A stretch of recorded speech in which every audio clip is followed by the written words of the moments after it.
Class 10. Good evening, students. Student, we are discussing the process of digestion. So, before in previous class, we have discussed the process of digestion in stomach. Okay. Now we are continue with the digestion in small intestine. अब हम लोग देखेंगे कि stomach के बाद small intestine में digestion कैसे होता है.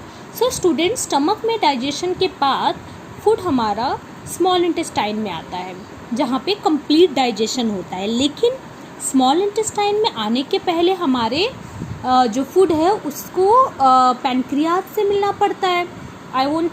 मैं आपको एक पिक्चर दिखाती हूँ. See students, this is the picture of digestive system. ये स्टमक है, फूड यहाँ से निकल करके ये स्मॉल इंटेस्टाइन में आ रहा है. सी, अब स्मॉल इंटेस्टाइन में जाने से पहले पैनक्रियाज से मिलना पड़ता है इसको, लेकिन क्योंकि पैनक्रियाज भी डाइजेशन में पार्टिसिपेट करता है. पैनक्रियाज क्या करता है?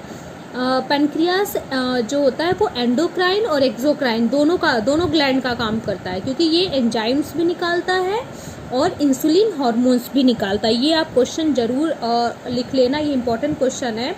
Why this pancreas is known as endocrine gland and as well as exocrine gland. Endocrine इसीलिए है क्योंकि ये क्या करता है, हार्मोन्स, इंसुलिन हार्मोन्स निकालता है, और एक्सोक्राइन इसीलिए है क्योंकि ये एंजाइम्स, डाइजेस्टिव जूस निकालता है. ठीक है.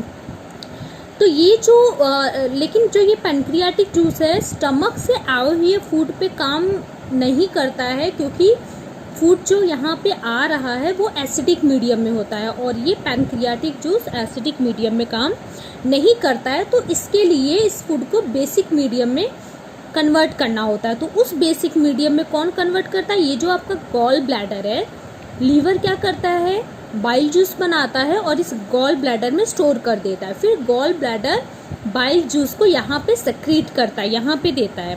अब यहाँ पे फूड यहाँ आने के पहले, स्मॉल इंटेस्टाइन में जाने के पहले फूड उस बाइल जूस से मिक्स हो जाता है. बाइल जूस फूड को एसिडिक से बेसिक मीडियम में बना देता है, जिससे कि फूड बेसिक हो जाता है और पैनक्रियाटिक जूस उस पर अपना काम कर लेता है. ठीक है. और फिर पैनक्रियाटिक जूस से फूड सीधे यहाँ पे डाइजेशन के बाद फूड चला जाता है स्मॉल इंटेस्टाइन में. ओके. स्मॉल इंटेस्टाइन से फिर लार्ज इंटेस्टाइन. तो इसको हम थोड़ा सा पहले डिटेल में आपको बता दें. तो बाइल जूस क्या करता है? एक तो पैनक्रियाटिक जूस एसिडिक जो फूड है एसिडिक मीडियम को बेसिक मीडियम में कन्वर्ट करता है. इसके साथ साथ बाइल जूस क्या करता है? फैट को भी डाइजेस्ट करता है, फैट्स को इमल्सिफाइड करता है. ठीक है. और पैनक्रियाटिक जूस में क्या क्या होता है? बहुत सारे एंजाइम्स होते हैं, जैसे ट्रिप्सिन क्या करता है? मैंने आपको बताया था प्रोटियोसिस और पेप्टोन्स. आपका पहला डाइजेशन स्टमक में हो गया था, है ना. पेप्सिन ने प्रोटीन को प्रोटियोसिस और पेप्टोन्स में कन्वर्ट कर दिया था. अब यही जो आपका प्रोटियोसिस पेप्टोन्स है उसको क्या करते हैं? ट्राई और डाई पेप्टाइड और ज़्यादा तोड़ देते हैं, ट्रिप्सिन. अब जब ये दोनों है, जब स्मॉल इंटेस्टाइन में जाएंगे तो इसका कंप्लीट डाइजेशन हो जाएगा, यानी प्रोटीन अमीनो एसिड में कन्वर्ट हो जाएगा. फिर अमीनो एसिड से ज़्यादा छोटे में नहीं, सिंपलर फॉर्म में नहीं किया जा सकता, क्योंकि अमीनो एसिड प्रोटीन का सबसे सिंपल फॉर्म है. ओके. सो अब स्मॉल इंटेस्टाइन में फूड का कंप्लीट डाइजेशन होता है, totally digested into simpler form. And small intestine में उनकी दीवारों से इंटेस्टिनल जूस निकलता है, जिसमें कुछ एंजाइम्स होते हैं जैसे कि माल्टेज, न्यूक्लियसेस. ये क्या करते हैं?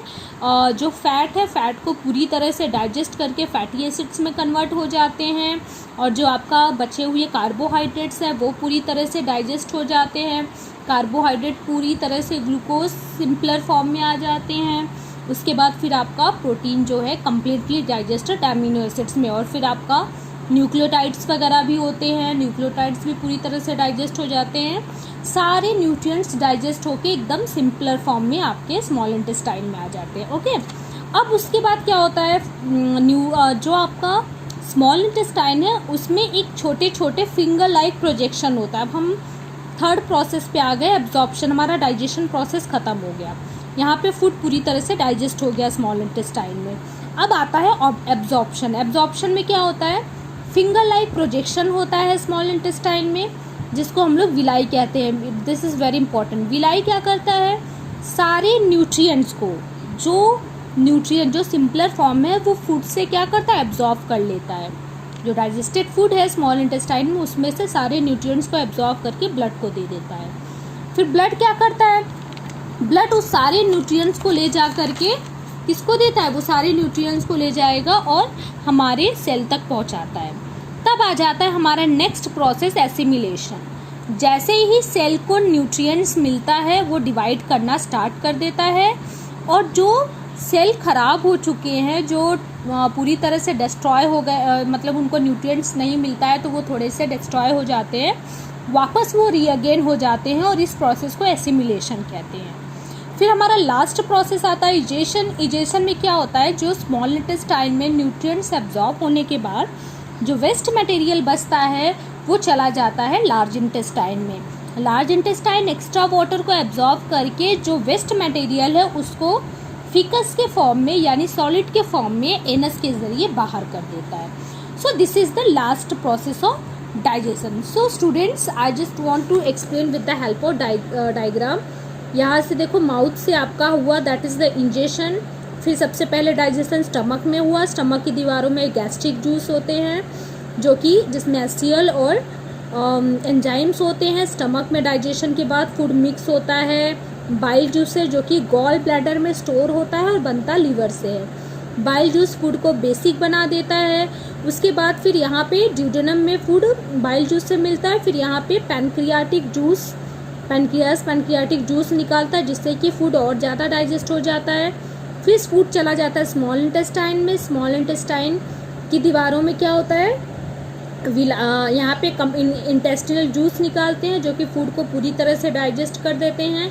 फिर स्मॉल इंटेस्टाइन से जितने भी जो आपका फूड है वो सीधे लार्ज एब्जॉर्ब न्यूट्रिएंट्स को विलाई एब्जॉर्ब करके पूरे शरीर में ट्रांसफ़र कर देती है, और जो वेस्ट मटेरियल उसको लार्ज इंटेस्टाइन में भेज देती है।